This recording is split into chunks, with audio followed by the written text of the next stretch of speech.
오늘은 거룩 하나님과 함께하기로 선택하다 하는 주제로 하나님의 말씀 함께 나눌까 합니다. 권준 목사님의 책 가운데 교회만 다니지 말고 교회가 되라 이런 책 제목이 있어요. 굉장히 좋은 제목이죠. 교회만 다니지 말고 여러분이 교회가 되십시오 이런 겁니다. 이 책에 보면 한 성도가 운영하던 가게를 내놓고 팔게 되었습니다. 근데 이분이 부동산에 가게를 내놓았더니 가게를 보러 한 손님이 찾아온 거예요. 근데 그분이 묻기를 하루 매상이 얼마냐 이렇게 묻는 거예요. 그 질문을 듣는 순간 내가 정상적인 정직한 평균적인 매상을 이야기해야 되나 아니면 조금 더 잘 되는 것처럼 부풀리기 위해서 더 매상이 나온다고 이야기를 꾸며서 얘기해야 되나 이런 갈등이 마음속에 벼랑간 들더래요. 그 생각이 딱 드는 순간에 또 그 주일 목사님의 설교가 머릿속에 떠오르더라는 겁니다. 주일날 목사님이 그러셨대요. 우리 교회 성도가 운영하는 가게라면 다른 사람이 그 가게의 매상을 일일이 체크하지 않아도 믿고 살 수 있어야 하지 않겠습니까? 이렇게 목사님이 설교하셨다는 거죠. 그 말씀이 호련듯 떠오르면서 내가 부풀려서 얘기하면 안 된다는 생각을 하게 되어지고 그 유혹을 떨쳐버리고 정직하게 매상이 얼마라고 한 달 매상이 얼마고 하루 매상이 어느 정도 나온다는 이야기를 할 수 있었다고 그분이 그런 간증을 하더래요. 이런 경우 참 좋은 성도 아닙니까? 그렇게 얘기했더니 가게를 보러 오신 분이 계약하겠다고 딱 그래서 그날 계약이 이루어졌다고 너무 감사하다고 내가 그 유혹을 뿌리칠 수 있어서 감사하고 이렇게 가게를 계약할 수 있어서 너무 감사하다고 목사님에게 이야기했대요. 우리가 이런 경우를 가르쳐 그 목사의 그 성도다 이렇게 이야기할 수 있지 않겠습니까? 우리 교회 성도들 역시 가끔 제가 이야기를 나누다 보면 목사님이 그러셔서 제가 그럴 수밖에 없었어요. 그렇게 할 수 있었어요. 이렇게 고백하는 경우들이 종종 있어 저 역시도 굉장히 큰 보람을 느끼게 되어집니다. 목사가 느끼는 가장 큰 보람이 뭘까요? 하나님의 말씀대로 성도들이 살기로 다짐하고 자기를 복종시켜가는 모습을 보일 때 그때가 가장 행복하고 보람을 느낀단 말이죠. 이렇게 하나님의 가치관을 따라 살고자 하는 거룩에 대한 갈망이 있으면 우리는 세상에서 쉽게 무너지지 않을 수 있단 말이죠. 물들지 않을 수가 있습니다. 여러분, 하나님이 살아계신다는 게 뭘까요? 그것은 하나님이 우리를 늘 지켜보실 뿐만 아니라 우리를 보호하시고 우리의 삶 속에 간섭하셔서 당신의 능력을 베풀어 주신다는 걸 믿는 것 아니겠습니까? 하나님은 그렇게 인생의 모든 부분에 대하여 우리가 하나님의 살아계심을 인정하고 순종하며 사는 사람들에게 하나님은 늘 상을 베풀어 주신단 말이죠. 이걸 알기 때문에 우리가 손해를 보는 걸 두려워하지 않습니다. 바보처럼 세상 사람들이 여길지라도 정직하게 사는 걸 포기하지 않게 된단 말이죠. 이게 바로 거룩이라는 겁니다. 거룩은 그냥 여기서 성경을 딱 끼고 다니는 게 거룩이 아니라고요. 이렇게 목소리를 변화시켜서 걸걸대는 목소리가 거룩이 아닌 겁니다. 방언을 하는 게 결코 거룩이 아니란 말이죠. 손을 들고 찬양하는 게 거룩이 아닌 겁니다.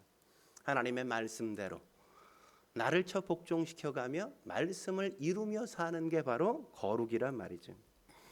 여러분, 거룩은 그래서 1차적으로 관계의 개념인 겁니다. 레위기 11장 45절에 뭐라고 말씀하세요? 이렇게 말씀하시잖아요. 내가 거룩하니 너희도 거룩할지어다. 여기서 내가 거룩하니라는 건 누구를 향해 거룩하다는 거예요? 내가 너희를 향해 거룩하니라는 거예요. 내가 너희를 향해 거룩하니. 그래서 하나님께서 뭐라고 요구하십니까? 너희도 나에 대해서 거룩해야 한다 이렇게 말씀하시는 거라고요. 내가 너희를 향해 거룩하기 때문에 너희도 나를 향해 거룩해져야 된단 말이죠. 내가 너희를 향해 사랑의 순결을 지키니까 너희도 나를 향한 사랑의 순결을 지켜달라는 거예요. 내가 너희를 향해 삶의 우선순위를 두는 것처럼 너희도 나를 향해 삶의 우선순위를 둬주기를 기대한다. 이런 말씀이 바로 이 말씀이 의미하는 내용이란 말이죠. 거룩은 그렇게 하나님과 나와의 관계 속에 서로에 대한 정절을 지켜주고 순결을 지켜주는 게 바로 거룩의 참된 의무인 겁니다. 그러다 보니까 성경은 거룩을 신랑과 신부의 관계로 설명하기도 하고 거의 대부분 부부 관계로 설명하는 때가 대부분이란 말이죠. 예수 그리스도가 신랑이시고 우리는 뭐예요? 신부라고 소개하지 않습니까? 그렇기에 2차적, 거룩의 2차적인 개념은 죄와 단절해서 살아가라는 게 바로 거룩의 2차적인 개념인 겁니다. 우리가 정절을 지키지 못하면 배우자에게 합당하지 않아지는 것처럼 우리가 하나님에 대해서 정절을 지키는, 죄를 짓지 않는, 죄와 분리된 순결한 삶을 살 때 하나님이 우리와 함께 하실 수 있다는 거죠. 죄와 구별되어야만 하나님과 함께 할 수 있는 인생이 되는 겁니다. 그렇다면 하나님과 함께 사는 거룩한 삶이란 어떻게 사는 걸까요? 첫째로 어려운 이웃에 대한 사랑의 배려를 하며 사는 것이란 말이죠. 어려운 이웃에 대한 사랑의 배려를 하며 살아가는 겁니다. 오늘 본문이 가장 많이 할애하고 있는 부분이 바로 여기에 대한 부분 아니겠습니까? 21절부터 무려 27절까지 이 이야기를 아주 길게 설명하고 어떻게 어려운 이웃에 대하여 사랑의 배려를 해야 될지를 자세하게 말한단 말이죠. 여기에 등장하는 어려운 이웃들 누구입니까?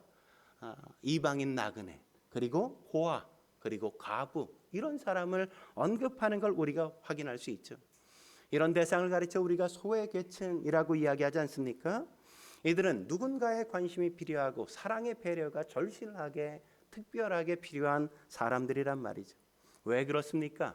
21절과 22절 같이 한번 읽어볼까요? 21절 22절 읽겠습니다. 시작.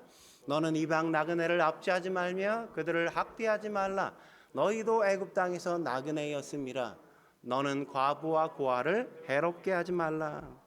이들에게 이렇게 사랑의 배려를 하지 않으면 사람들이 그 어려운 사람들을 어떻게 대한다고요? 그들을 괴롭히고 그들을 못 살게 군단 말이죠. 억압합니다. 학대합니다. 그에게 해를 끼치는 일을 마구마구 한단 말이죠. 깨진 유리창의 이론처럼 깨진 유리창이 보이면 그냥 거기에 마구 쓰레기를 던지고 거기에 또 다른 창을 깨버리고 막 그러는 것처럼 가난하고 능력이 없고 힘없다고 보여지는 사람을 볼 때 세상은 힘 있는 사람들은 대부분 그를 멸시하고 학대하고 그를 어떻게라도 더 착취해서 자기가 있는 사람인 것처럼 과시하려는 욕망이 보편적인 세상의 죄인들의 욕망이기 때문에 그렇단 말이죠. 그렇지 않아도 살기 어렵고 힘든데 그냥 괴롭히고 못 살게 굴면 얼마나 더 살기 어렵고 힘들겠습니까? 그래서 25절에 뭐라고 이야기합니까? 이렇게 얘기하는 것도 우리가 확인할 수 있죠. 내가 만일 너와 함께한 내 백성 중에 가난한 자에게 돈을 구워주면 너는 그에게 채권자 같이 하지 말며 이자를 받지 말 것이며. 여러분, 가난한 사람들이 돈을 굴려니까 제1은행권이나 제2은행권에서 뭐 담보 잡을 게 없으니까 돈을 꿔줄 수 없대. 그러니까 어디 갈 수밖에 없어요? 고리대금업자에게 가가지고 그냥 하루당 그냥 막 이자가 어마어마한데도 불구하고 거기에 가가지고 그냥 돈을 꿀 수밖에 없어요. 근데 고리대금업자들이 어떻게 합니까? 그냥 그들을 끝까지 더 많이 착취하기 위해서 부단히 그들을 괴롭히는 경우를 얼마나 많이 보게 되어집니까? 원금보다 더 큰 이자, 배보다 배꼽이 훨씬 더 커져서 더 이상 그 세계 속에 헤어나오지 못하도록 가난한 사람들을 아주 착취하지 않습니까? 세상이 그렇단 말이죠. 죄인들은 언제나 그렇게 살아갈 수밖에 없어요. 그렇기 때문에 하나님의 백성들은 성도라면 어려운 이웃들을 더 큰 어려움으로 내모는 그런 악한 짓은 해서는 안 된다고 성경이 말씀하는 겁니다. 이 세상이, 이 사회가 사회적인 약자를 무시하고 자기의 이익을 위해 가난한 자를 이용한다 할지라도 성도들만큼은 결코 그래선 안 된다는 거죠. 그들을 보호하려고 그들을 위한 사랑의 배려를 어떻게 할 수 있을까를 언제나 적극적으로 모색하고 약자 편에서 그들이 잘 살 수 있도록 배려하고 그런 사회를 만들기 위해 노력해야 한다는 거죠. 왜죠? 첫 번째, 하나님은 자비로우신 분이기 때문이란 말이죠. 27절에 뭐라고 말씀하셨습니까? 마지막 부분에 이러잖아요. 나는 자비로운 자임이니라. 하나님은 어떤 분이라고요? 자비로우신 분이라고요. 헤세드란 말이에요. 하나님은 사랑의 하나님이라고요. 그래서 우리가 사랑을 베풀며 살기를 기대하시는 게 하나님의 본성이라고요. 본성. 두 번째, 왜 우리가 그렇게 해야만 합니까? 두 번째, 우리가 하나님의 자비를 경험했기 때문이 아닙니까? 21절에 뭐라고 이야기하죠? 이스라엘 백성에게 너희도 애굽 땅에서 나그네가 아니었냐 이렇게 말씀하잖아요.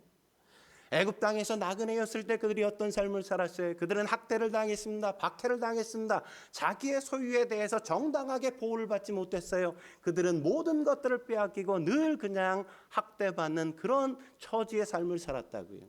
그들이 하나님 앞에 부르짖으니까 하나님께서 그들을 해방시켜 주시지 않았습니까? 그들이 자유를 얻게 되었어요. 그들이 이렇게 자유를 얻게 되었는데 어떻게 나그네 된 이방인에게 너희가 또다시 그렇게 학대할 수 있냐 이거죠. 너희에게 하나님께서 사랑을 베푸신 것처럼, 자비를 베푸신 것처럼 너희가 사랑을 받았으면 마땅히 그렇게 사랑을 베푸는 게 합당한 게 아니냐. 하나님께서 그렇게 요구하시는 거죠. 그리고 세 번째, 하나님은 여전히 약한 사람들을 편드신다는 걸 알기 때문이란 말이에요. 그래서 뭐라고 얘기합니까? 23절에 보면 이런 말씀을 하신다고요. 내가 그들을 해롭게 그들이 내게 부르짖으면 내가 그들의 기도를 들으실 것이다. 들을 것이다. 그래서 가난한 자에게 어떻게 하라고요? 가난하면 돈을 꿔주고 제발 이자는 좀 받지 마. 독촉하지도 말고 이자도 좀 요구하지 마. 이렇게 하나님께서 얘기하시는 거죠. 뭘 말하는 겁니까? 어려운 사람의 최소한의 생계는 유지할 수 있도록 배려해주고 기다려주는 넉넉함이 있어야 한다는 거죠. 그래서 26절에 뭐라고 말씀하세요? 이런 말씀을 하죠. 같이 읽겠습니다. 시작. 이웃의 옷을 전당 잡거든 해가 지기 전에 그에게 돌려보내라. 여러분, 이 당시에 겉옷이라는 이 옷은 뭐냐? 가난한 사람들에겐 거처가 없잖아요. 집도 없어. 이 옷은 이불이었어요. 이불. 그 팔레스틴 땅은 낮의 기온과 저녁 기온이 천지차예요. 낮에는 그냥 뭐 한 40도까지 올라가고 밤에는 영하까지 떨어지거든요. 그러니까 밤에 덮을 이불이 없으면 어떻게 해요? 그럼 죽는 거예요. 죽는 거. 얼어 죽는다고요. 죽어. 그러니까 너가 그 사람의 겉옷을 전당 잡았으면 저녁이 되면 그 사람이 덮고 잘 이불이 있어야 하니까 돌려줘야 돼, 이런 말이죠. 이 말은 다시 말해 어떤 말입니까? 겉옷과 같은 최소 생계품은 결코 전당 잡으려고 해서는 안 된다, 이런 거예요. 전당 잡으려고 해서는 안 된다. 그래서 해가 지기 전에 돌려줘라, 이렇게 말씀하시는 거란 말이죠. 그렇지 않을 경우 그들이 그게 너무 원통하고 자기의 삶에 대해서 너무나도 한탄스러워 하나님 앞에 부르짖어 기도하게 되어지면 내가 너희를 심판하지 않을 수 없다 이거죠. 그렇게 냉철하게 냉혹하게 대한 그 무자비함에 대해서 나는 심판하고야 말 거다. 이렇게 하나님께서 말씀하시는 겁니다. 이게 바로 자비로우신 하나님의 자비를 경험한 성도들이 자비를 베풀어야 될 이유라고 말씀하시는 겁니다. 여러분, 제가 몇 주 전에 금요일 날 저녁에 뉴스를 이렇게 보는데 뉴스에 그런 뉴스가 나오는 거예요. 한 은퇴한 전직 소방관이신 분이 은퇴를 하시고 무려 19년 동안이나 1억을 넘게 기부하셨다는 거예요. 사실 1억이라는 기부금은 그렇게 많은 건 아니잖아요. 우리한테는 큰 돈이지만 사실 1억 넘게 기부하신 분들 많지 않습니까? 뭐 기부천사라 불리는 가수 김장훈 씨 얼마나 기부했는지 아세요? 무려 200억이나 기부했어요. 200억이나. 그런 분들이 많다고 연예인들도 많이 하니까. 근데 이분이 왜 조명되었을까 제가 궁금했어요. 근데 이렇게 보니까 이 할아버지가 어려운 사람들을 돕기 위해서 아침마다 리어커를 끌고 가서 폐지를 모으는 거예요. 그걸 폐지를 모아서 하루에도 두세 번 갖다 파는 거예요. 그 촬영하는데도 폐지를 그 리어커를 끌고 가서 그 고물상에 가서 파는데 한 리어카가 8,700원. 그렇게 지금까지 8월 말까지 모은 돈이 500만 원 올해만. 예? 올해만 500만 원이 벌써 넘었대. 올해 목표 금액이 600이었는데 8월 말까지 500만 원을 넘게 왔어요. 여러분, 한 번 리어카 끌고 가면 8,700원인데 500만 원이면 벌써 리어카를 500번이나 끌고 거기를 갔다는 거 아닙니까? 예? 자기는 연금으로 충분히 먹고 살 수 있지만, 이렇게 굳은 일을 하지 않을 수 있지만, 누군가 어려운 사람들, 스스로 일어설 수 없는 사람들을 돕기 위해서 그분은 그 일을 해서 매년마다 번 돈을 복지단체 끊임없이 그렇게 기부해 왔다는 겁니다. 근데 제가 이분의 이야기 가운데 또 다른 이야기 가운데 이런 얘기를 해요. 어떤 사람에게 이야기를 듣기를 종이약 1,004개를 1,004개를 1,004개를 만들면 소원이 이루어진다는 얘기를 들은 거예요. 그래서 이분이 종이약을 접으려니까 접어보니까 이게 접혀지지가 않더래요. 자기는 못 접겠더래요. 이 작은 종이약을 너무 섬세하니까. 그래서 이걸 어떻게 해야 하나님께 이 소원을 들어주실 수 있을까? 내 소원을 알을 수 있을까? 소원을 이룰까? 그 생각을 하다가 어느 날 보니까 동전 500원짜리에 학이 있잖아요. 학이. 그래서 내가 내 소원을 이루기 위해서 이 500원짜리 동전 1,004개를 모으면 되겠다. 그래서 동전을 500원짜리를 모았대요. 예? 그래서 그 PT병에다가 이렇게 이만큼 많은 거를 뉴스에 나오는데, 하나님께서 이 땅에 가난한 사람들이 없어지도록 그 소원을 가지고 지금 1,004개의 500원짜리 동전을 모아가고 있다고 하는 이야기가 제 마음속에 큰 감동이 되더라고요.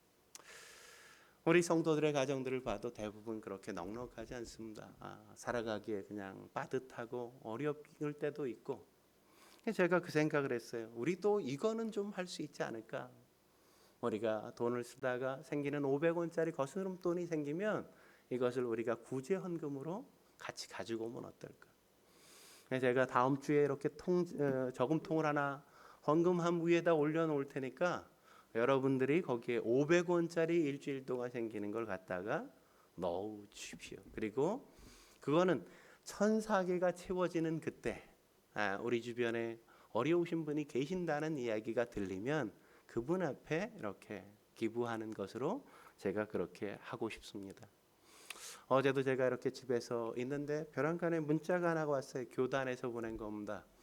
이번 비 피해, 태풍 피해 때문에 어려움을 당한 포항 지역의 남해 지역의 교회들이 적지 않다고, 한번 교회가 헌금을 해서 보내주시면 좋겠다고 이렇게 문자가 왔어요. 다음 주에 제가 좀 여러분들이 마음을 정하시고 기도하시면서 피해 지역 어려운 교회들을 도울 수 있는 만큼 여러분들이 헌금해 주시면 교단이 함께 하실 수 있도록, 나는 혼자 돕지 못하지만 그렇게 작은 손길이 여럿이 모이면 그래도 도울 만큼이 되지 않겠습니까? 그렇게 함께 도우면 좋겠다는 마음이 듭니다. 예수님은 누가복음 6장에 그렇게 말씀하셨죠. 너희가 받기를 바라고 사람에게 구워주면 칭찬받을 일이 무엇이냐.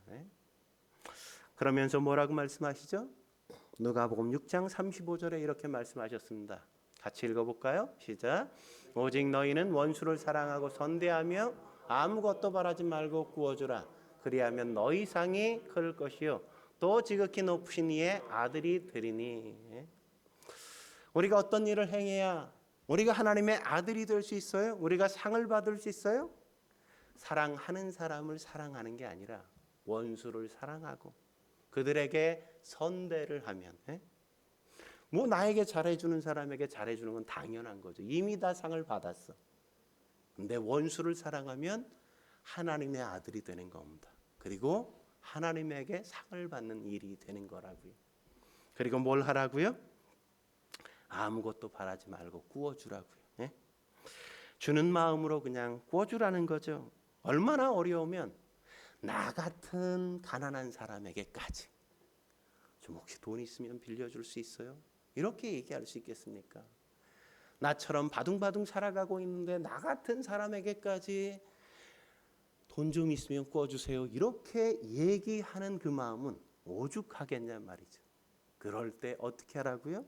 냉정하게 끊지 말고 내가 줘도 될 만큼, 내가 주고 돌려받지 않아도 될 만큼, 그게 내 인생의, 우리 가정의 재산의 삶에 큰 문제가 되지 않는 정도까지는 그냥 주는 마음으로 꿔주란 말이죠. 못 받아서 힘겨워할 만큼이 아니라 줘도 될 만큼은 꿔주란 말입니다. 왜 그렇게 해야 된다고요? 36절에 이렇게 말하지 않습니까? 36절, 너희 아버지의 자비로우심 같이 너희도 자비로운 자가 되어야 하기 때문이라고요. 예? 그렇지 않으면 어떤 일이 벌어지는가? 야고보서 2장 13절에 이렇게 말씀하세요. 같이 읽겠습니다. 시작. 긍휼을 행하지 아니하는 자에게는 긍휼이 없는 심판이 있으리라. 우리가 불쌍히 여기지 않으면, 긍휼을 베풀지 않으면 하나님도 우리를 긍휼히 여기실 수 없단 말이죠. 그래서 야고보서 1장 27절엔 이렇게 우리에게 말하죠. 하나님 아버지 앞에서 정결하고 더러움이 없는 경건은 곧 고아와 과부를 그 환난 중에 돌보고 또 자기를 지켜 세속에 물들지 아니하는 그것이니라. 우리가 어렵게 사는 분들을 도와주지 않으면, 돌보지 않으면 우리는 세상 사람들과 결코 구별될 수 없어요. 그들과 차이가 전혀 없단 말이죠. 우리가 하나님의 아버지, 하나님을 아버지라 부르는 존재라는 걸 누구도 알 수 없는 겁니다. 가난한 이웃들이 있다는 사실은 우리가 하나님을 아버지라 부를 수 있는 존재라는 걸 확인시켜주고, 우리가 세상 사람들과 다르게 살게 만드는 그 구별점이 된다는 사실을 놓치지 않기를 주의 이름으로 축원합니다. 경건은, 거룩은 고아와 과부처럼 어려운 사람에게 사랑의 배려를 하는 것이라는 걸 우리가 놓치지 말아야만 합니다. 한 걸음 더 나아가 하나님과 함께 사는 거룩한 삶이란 어떻게 사는 걸까요? 두 번째, 세워진 지도자들의 지도력을 존중해주며 사는 거란 말이죠. 세워진 지도자들의 지도력을 존중해주며 사는 겁니다. 여러분 28절에 그렇게 말씀하는 걸 우리가 확인할 수 있죠. 같이 읽겠습니다. 시작. 너는 재판장을 모독하지 말며 백성의 지도자를 저주하지 말지니라. 여기서 재판장은 하나님의 말씀으로 백성을 재판하는 종교 지도자를 이야기하는 것이고, 여기서 지도자란 정치 지도자를 언급하는 겁니다. 사실 당시 이스라엘은 하나님이 직접 다스리는 신정국가 아니었습니까? 그렇기 때문에 재판장이나 지도자들은 하나님의 심판이나 하나님의 다스림을 대리하는 대리인에 불과한 것이었단 말이죠. 그런데 그런 재판장이나 지도자에게 저주하고 욕을 퍼부어요? 그건 그들에 대한 게 아니라 그들을 세운 하나님에 대한 욕이고 저주로 하나님은 받아들인다는 거란 말이죠. 재판장을 욕하지 말라, 저주하지 말라는 겁니다. 왜요? 내가 그들을 재판하고 내가 그들을 심판할 거다 이거죠. 너희들은 그렇게 하지 말고, 이 부정적인 걸 긍정적으로 바꾸면 뭐예요? 그런 지도자들의 지도력을 존중해 줘야 한다. 이렇게 주께서 말씀하시는 겁니다. 왜 그렇게 해야 됩니까? 로마서 13장 1, 2절은 그 이유를 이렇게 우리에게 말해주죠. 같이 읽겠습니다. 시작. 각 사람은 위에 있는 권세들에게 복종하라. 권세는 하나님으로부터 나지 않음이 없나니 모든 권세는 다 하나님께서 정하신 바라. 그러므로 권세를 거스리는 자는 하나님의 명을 거스림이니 거스르는 자들은 심판을 자취하느니라. 지도자의 지도력을 존중해야 하는 이유 무엇 때문이라고요? 하나님이 세우셨기 때문이란 말이죠. 그런데 바울, 여러분 생각해 보세요. 이걸 지금 바울이 얘기하잖아요. 바울이 그 당시에 지도자는 누구예요? 그들은 선한 지도자였습니까? 아니면 악한 지도자였습니까? 네로 황제. 선했어요? 악했어요? 악했어요. 믿는 사람들에게 폭정을 일삼고 기독교인이라는 이유만으로 그냥 그들을 잡아다가 순교하게 만들어 버렸단 말이죠. 그런데 그런 악한 권력조차도 바울은 어떻게 하라고요? 하나님이 세우셨기 때문에 너희가 따라야 한다, 존중해 줘야 한다, 이렇게 말씀하신단 말이에요. 네? 에베소 6장 1, 2절 말씀도 이렇게 말씀하는 걸 볼 수 있죠. 자녀들아 주 안에서 너희 부모에게 순종하라. 이것이 옳으니라. 내 아버지와 어머니를 공경하라. 예? 여러분 순종에는 뭐가 따라요? 조건이? 주 안에서라는 조건이 따라요. 그죠? 주 안에서 순종하라. 그러나 공경에는 그 어떤 조건이 따르지 않는다고요. 이 말은 무슨 말이에요? 그냥 못된 부모일지라도 못난 부모일지라도 그 부모가 어떻게 하든지 상관없이 부모라는 이유 때문에 부모는 공경해야 한다는 거죠. 예? 여러분 베드로전서 3장 1절에 보면 하나님께 순종하지 않은 남편에게도 어떻게 하라고요? 하나님께 순종하지 않는 남편, 그 남편에게도 순종하라고 아내들에게 요구한단 말이에요. 왜요? 그게 선을 행하는 일이기 때문에. 그렇게 선행을 행할 때 믿지 않는 남편조차도 믿을 수 있는, 구원받을 수 있는 놀라운 역사가 일어날 수 있기 때문에 아내들, 믿는 아내들은 그렇게 하는 게 올바르다고 성경이 이야기하는 겁니다. 여러분 베드로전서 2장 18절에 보면 직장에 대한 이야기를 이야기하는 걸 우리가 확인할 수 있죠. 여러분 직장 생활에서 가장 힘든 게 뭐라고 이야기합니까? 까다로운 성사와 함께 일하는 거. 그게 제일 힘들다고 이야기하지 않아요? 근데 성경은 뭐라고 이야기해요? 직장에서 내게 잘해주는, 관용을 베푸는 그런 상사에게만 순종하지 말고 까다로운 자들에게도 순종하라 이렇게 이야기하는 걸 우리에게 확인할 수 있단 말이죠. 그렇게 하는 게 하나님 앞에 합당한 것이요. 그게 아름다운 것이란 말이죠. 그게 바로 주님을 따르는 사람들의 길이라고 성경이 이야기하는 겁니다. 이렇게 성경은 아주 분명하게 선한 지도자들만이 아니라 악한 지도자들까지도 욕하거나 저주하지 말고 그들의 리더십을 존중해 주라고 말씀하신단 말이죠. 왜요? 하나님께서 그들을 세우셨기 때문이요. 우리는 다 알 수 없지만 하나님께서 그들을 세우신 하나님의 뜻과 목적이 있기 때문에 우리는 따라 주어야만 한다는 겁니다. 여러분 다윗을 생각해 보세요. 다윗이 왕으로 기름 부음을 받고 어떻게 했어요? 왕으로 기름 부음 받았는데 그때부터 도망 다녀야 됐어요. 누구 때문에? 사울 왕 때문에. 사울 왕은 어떤 존재예요? 다윗에게만큼은 그렇게 악한 왕은 없어요. 창을 막 던지질 않나, 활을 쏘질 않나, 자기를 못 잡아먹어서 안달난 그 사울 왕. 주변에 있는 자기를 따르는 모든 사람들이 다윗에게 이야기하길 지금 죽이십시오 막 이렇게 사울 왕을 죽이라고 얼마나 권면합니까? 근데 다윗은 뭐라 그래요? 단호하게 거절한다고. 예? 사울 왕이 죽었는데 어떻게 해요? 다윗은 통곡하잖아요. 통곡해. 예? 하나님이 기름 부은 왕이기 때문에 그가 돌아가셨다고 그렇게 슬피 우는 것 아닙니까? 자기에게 그렇게 못되게 굴고 자기를 잡아 죽이려고 부더니 애썼음에도 불구하고 하나님이 그를 기름 부어 세웠다는 이유 때문에 마지막까지 그의 죽음에 대한 안타까움, 그의 리더십에 대한 존중을 결코 내려놓지 않는단 말이죠. 여러분 그래서 다윗이 위대한 왕이라고 칭송을 받는 것 아니에요? 그 악한 왕을 그렇게 인정하지 않았다면 다윗은 지금 우리가 존경할 수 있는 이스라엘 백성들이 가장 존경하는 왕은 결코 될 수 없었어요. 예? 그런 악한 왕이 있었기에 다윗은 위대한 왕이 될 수 있었단 말이죠.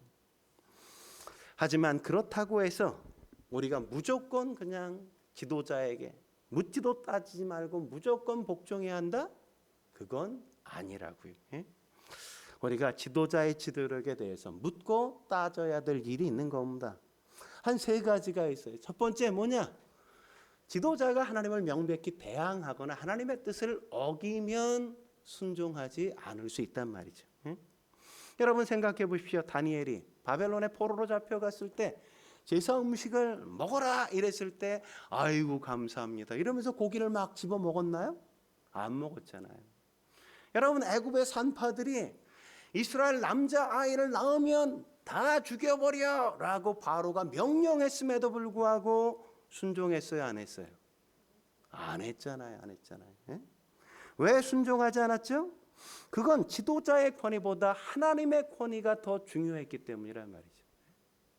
하나님이 세운 지도자가 잘못 행할 때 그 지도력을 인정하는 것보다 그를 세운 하나님의 지도력을 인정하는 것이 먼저이기 때문에 그런 잘못된 지도력에 대해서는 거부하고 거절할 수 있어야 한단 말이죠. 하나님의 지도력과 세우신 왕의 지도력이 충돌할 때 그때는 더 높은 하나님의 권위 앞에 우리가 순종하고 복종하는 게 합당하다는 겁니다. 내가 왕의 뜻을 따라야 이득이 된다면 하나님의 뜻 정도야 뭐 이렇게 하고 넘어가서는 안 된다고요. 그걸 가르쳐 성경은 죄다 이렇게 말하는 겁니다. 내게 손해가 되어진다 할지라도. 그래서 왕의 뜻을 거부한다면 그게 하나님의 선함을 드러내는 겁니다. 두 번째, 지도자를 욕하거나 지도자에게 비난, 비방을 하지는 못할지라도 어떻게 해야 돼요? 사랑의 충고나 직언은 할 수 있어야 된다고요. 사랑의 충고나 직언은 할 필요가 있다는 겁니다. 왜요? 지도자가 하나님은 아니기 때문이란 말이죠. 그 역시 잘못 판단할 수 있기 때문인 겁니다. 그래서 지도자가 잘못 판단하고 있는데 그걸 알면서 방치하거나 그것의 비율을 맞추는 건 지도자를 공경하는 태도가 결코 아니라는 거죠. 그건 지도자를 망치고 공동체 역시 파괴의 길로 가게 만드는 겁니다. 그렇기 때문에 우리가 지도자가 잘못된 결정을 할 때 그걸 바로잡을 수 있도록 우리가 직언하는 게 필요하다는 거죠. 충고를 드리는 게 필요하다는 겁니다. 세 번째, 지도자 역시 죄를 지을 수 있다는 사실을 우리가 인정해야 돼요. 지도자가 죄를 범할 때 어떻게 해야 됩니까? 때로는 담대하게, 때로는 지혜롭게 그 잘못을 알려줄 필요가 있다는 거죠. 여러분, 구약의 선지자들의 대부분의 책망이 지도자들을 향한 책망이었다는 사실 아십니까? 네? 하나님이 그들을 세워서 지도자들의 그릇됨에 대해서 끊임없이 말씀하게 하잖아요. 여러분, 세례 요한도 헤롯 왕이 잘못 되었을 때, 죄를 범했을 때 내가 그렇게 행하는 건 죄다 이렇게 당당하게 이야기하잖아요. 여러분, 나단 선지자가 어떻게 했어요? 당신이 바로 그 사람이잖아요. 이렇게 다윗에게 말하는 거 우리가 보지 않았습니까? 지도자에게 지혜롭게, 때때로는 담대하게 잘못된 것에 대해서는 잘못되었다고 말할 수 있어야 된단 말이죠. 뒤에 가서 욕하고 저주하지 말고 앞에 있을 때 조금 더 용기를 내서 그 사람과 관계 속에 정당하게 이야기하는 것, 그것은 필요한 겁니다.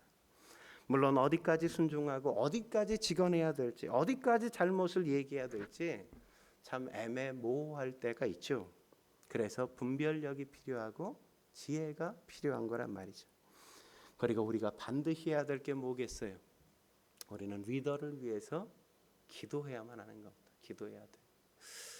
여러분, 지금 우리가 대통령 선거를 한 지 얼마 되지 않았는데 대통령 지지율이 그냥 밑바닥 아니에요. 네? 어떻게 해야 돼요? 욕하거나 저주하지 말고 답답해도 좀 답답함을 기도로 승화시켜야 된다고. 여러분에게 제가 꼭 당부드리고 싶습니다. 국가의 수반들 또 국회의원들을 위해서 참 우리가 마음에 안 들 때 많지만 기도해 주십시오. 그리고 한국 교회 지도자들을 위해서 기도해 주셔야 돼요. 그리고 저를 위해서, 그리고 우리의 목자들, 교사들을 위해서 여러분이 기도해 주셔야 돼요. 왜냐하면 사단은 그렇게 리더십을 무너뜨려 공동체를 무너뜨리려고 하기 때문이란 말이죠. 지도자가 무너지면 공동체는 쉽게 파괴되는 겁니다. 그렇기에 우리가 지도자를 위해서 더 많이 기도해야만 하는 거죠. 여러분이 그런 거룩한 삶을 선택할 수 있길 주의 이름으로 축원합니다. 마지막으로 하나님과 함께 사는 거룩한 삶이란 어떻게 사는 걸까요? 세 번째, 하나님을 항상 내 삶에 우선순위를 두고 사는 거란 말이죠.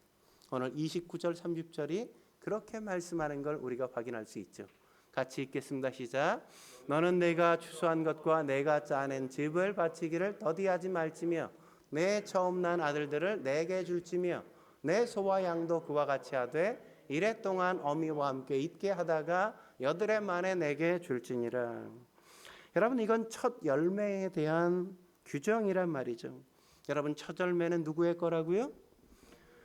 11조와 마찬가지로 하나님의 것이다, 이렇게 말씀하는 거죠. 그건 짐승의 첫 새끼만이 아니라 누구까지도, 장자들까지도 하나님의 것이란 말이죠. 다일이도 하나님에게 드렸어야 되고, 경운이도 하나님에게 드렸어야 되고, 하율이나 우리 은찬이도 하나님의 몫이에요.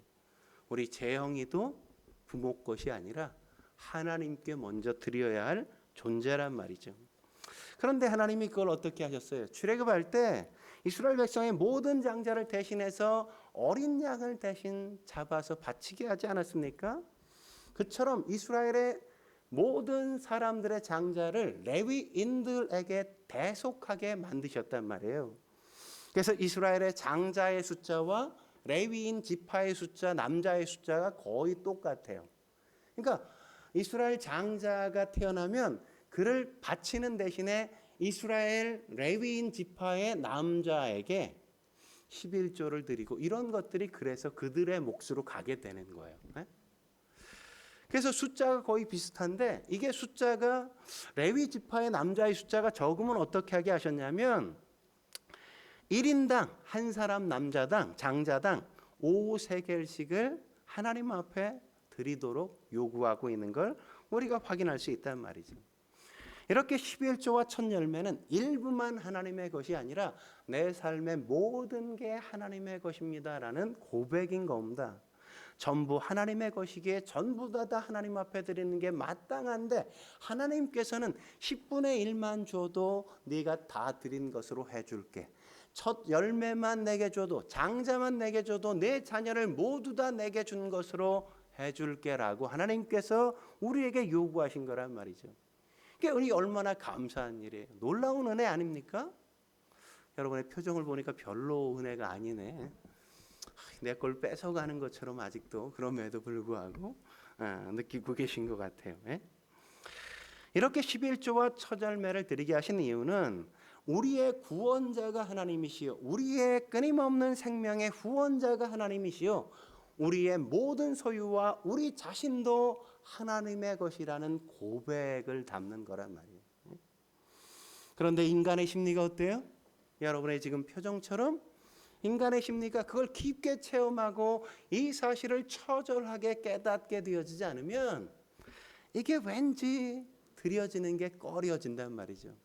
그래서 오늘 본문에 보면 아주 인상 깊은 단어가 등장하잖아요. 29절에 보면 뭐라, 어떤 단어가 등장하죠? 29절에 보면 바치기를 더디하지 말며. 사람들이 어떻게 해요? 그걸 깨닫지 못할 때는 아까워서 잘 못 바쳐. 하나님께서는 하나님의 것이라고 잘 드리는 게 되어지지 않아. 아끼게 되어지고 더디게 지연시키고 드리지 않으려고 끝까지 버티다가 이렇게 하나님인 때때로 그냥 한 방에 걷어가시는 그런 무서운 일도 경험하는 때가 우리의 삶 속에 있지 않습니까? 왜 그래요? 하나님이 모든 것의 주인이라는 걸 우리가 처절하게 고백하지 않기 때문이죠. 하나님을 그래서 삶의 우선순위에 두지 못하는 겁니다. 하지만 여러분, 오늘 이 본문이 이걸 우리에게 법으로 규정하셨다는 걸 엄중하게 우리가 받아들여야 되는 겁니다. 하나님이 나의 삶의 우선인가 아닌가 뭐로 확인할 수 있죠? 두 가지로 확인이 되어져요. 하나, 내가 돈을 어디에 제일 많이 사용하나. 여러분이 돈을 어디에 제일 많이 씁니까? 어디에 제일 많이 사용하고 계세요? 그걸 보면 여러분의 1순위가 뭔지를 확인하게 되어진다고요. 어떤 사람은 먹는 데 제일 많이 써. 배가 신인 거죠, 배가.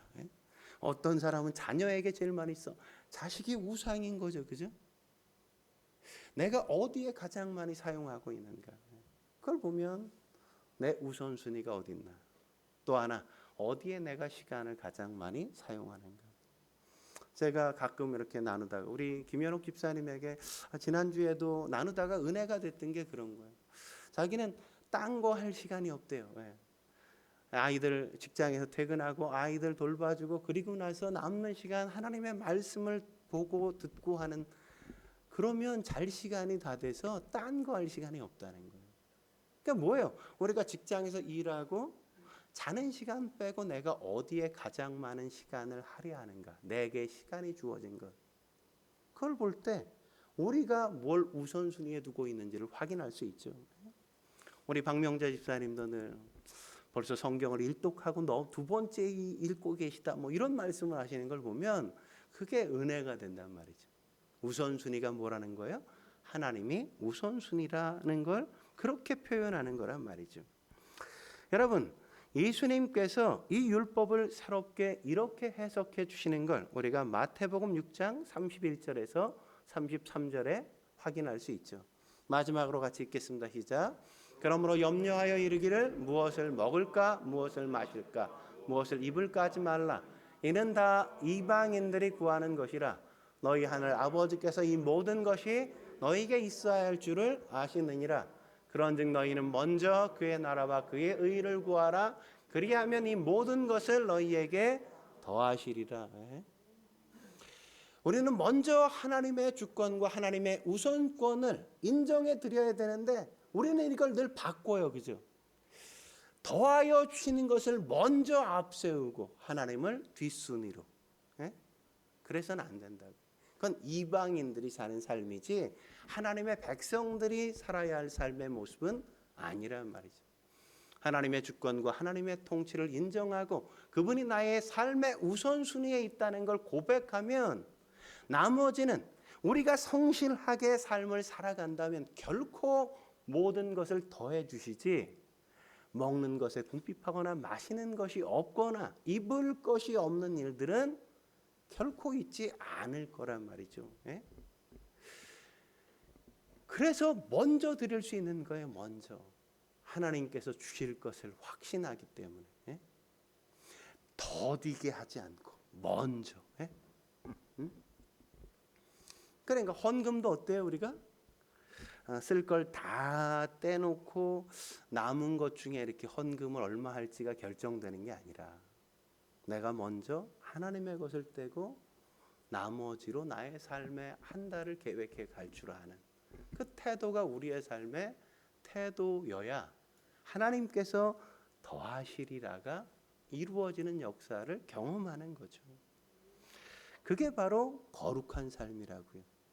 다른 삶, 죄와 단절된 삶, 하나님이 언제나 나에겐 유일한 가장 우선되는 사랑입니다라는 고백이란 말이죠. 그런 고백을 들을 때 기분이 좋지 않겠습니까? 행복하지 않겠어요? 에휴, 내가는 더 해줘야지. 아이가 과자 한 봉지 들고 오면 어떻게 해요? 아이고 기특해. 선물 한 상자를 사서 이렇게 주잖아요. 그죠? 하나님의 마음이 그런 거라고요. 그 과자 한 봉지를 못 사 먹어서가 아니라 그 사랑을 확인하고 싶은 거죠. 확인하고 싶은 거. 너에게 내가 먼저니? 내 아들보다 내 딸보다 내가 먼저야? 너희 부모님보다 내가 먼저야? 이렇게 하나님은 확인하고 싶은 거예요. 저와 여러분들이 그런 거룩한 삶으로 늘 하나님과 함께 동행하시며 하나님이 주시는 축복들을 누리며 사실 수 있길 주의 이름으로 축원합니다. 기도하시겠습니다.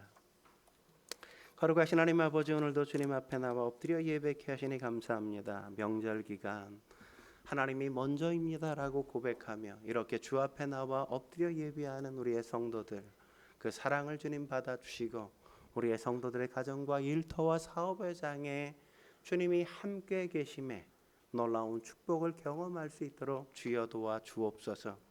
하나님을 앞세우는 모든 성도들의 가정마다 주께서 임재하시고 그들의 손의 수고마다 60배 100배의 열매를 맺게 하여 주사 하나님을 사랑하는 사람이 어떤 축복과 어떤 놀라운 은혜를 경험하는지 세상이 알 수 있게 주여 도와 주옵소서. 어려운 문제가 풀려지게 하시고 고통이 해결되게 하시며 병이 치유되어지게 주여 역사해 주시고 갈등과 불편한 관계들이 깨끗하게 해소되어지는 역사가 있도록 주님 도와 주옵소서. 함께하신 주님께 감사드리며 예수님의 이름으로 기도드립니다. 아멘.